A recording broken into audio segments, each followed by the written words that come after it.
24ലേക്ക് സ്വാഗതം. പായസം മുതൽ ഉപ്പുമാവിൽ വരെ കശുവണ്ടി ഉപയോഗിക്കുന്നവരാണ് നമ്മൾ. ബ്രസീലിലെ ആമസോൺ കാടുകളാണ് കശുമാവിന്റെ സ്വദേശം എന്നാണ് വിശ്വാസം. പിന്നീട് പോർച്ചുഗീസുകാരാണ് കശുവണ്ടിയെ വിവിധ ഭൂഖണ്ഡങ്ങളിൽ എത്തിച്ചത്. ഇന്ന് ബ്രസീൽ, വിയറ്റ്നാം, ഇന്ത്യ ഉൾപ്പെടെ നിരവധി രാജ്യങ്ങളിൽ വ്യാപാരാടിസ്ഥാനത്തിൽ കശുവണ്ടി കൃഷി ചെയ്യുന്നുമുണ്ട്. ബ്രസീലിൽ 1558 കാലഘട്ടത്തിലാണ് കശുവണ്ടി കണ്ടെത്തുന്നത്. അവയിലടങ്ങിയിരിക്കുന്ന അനാകാർഡിക് ആസിഡ് ത്വക്കിന് അസ്വസ്ഥത ഉണ്ടാക്കുന്നതിനാൽ അവ കഴിക്കാൻ യോഗ്യമല്ല എന്നായിരുന്നു ആദ്യകാലങ്ങളിൽ യൂറോപ്യർ വിശ്വസിച്ചിരുന്നത്.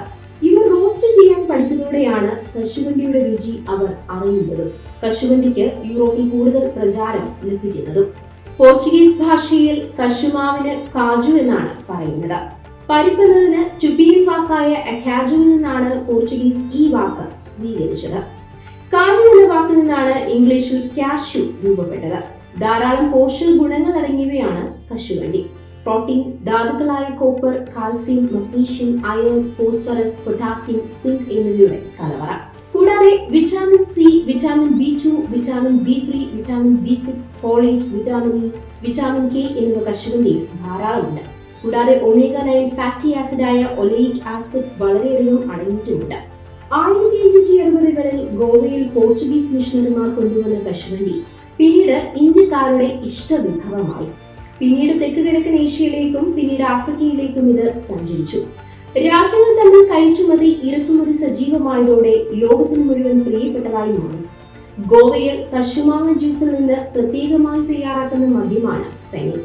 40 മുതൽ 42% വരെ ആൽക്കഹോൾ അടങ്ങിയതാണ് ഇത്. 1905ലാണ് അമേരിക്കയിൽ കശുവണ്ടി എത്തുന്നത്. ഇന്നിപ്പോൾ ലോകത്ത് ഉൽപ്പാദിപ്പിക്കുന്ന കശുവണ്ടിയുടെ 90% ഉപയോഗിക്കുന്നത് അമേരിക്കയാണ്.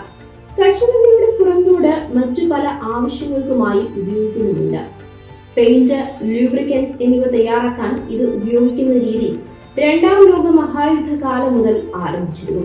ഒരു സാധാരണ സ്നാക്ക് എന്നതിൽ ഉപരി ബട്ടർ, ചീസ്, എണ്ണ തുടങ്ങിയവയും കശുവണ്ടിയിൽ നിന്ന് ഉൽപ്പാദിപ്പിക്കുന്നുണ്ട്.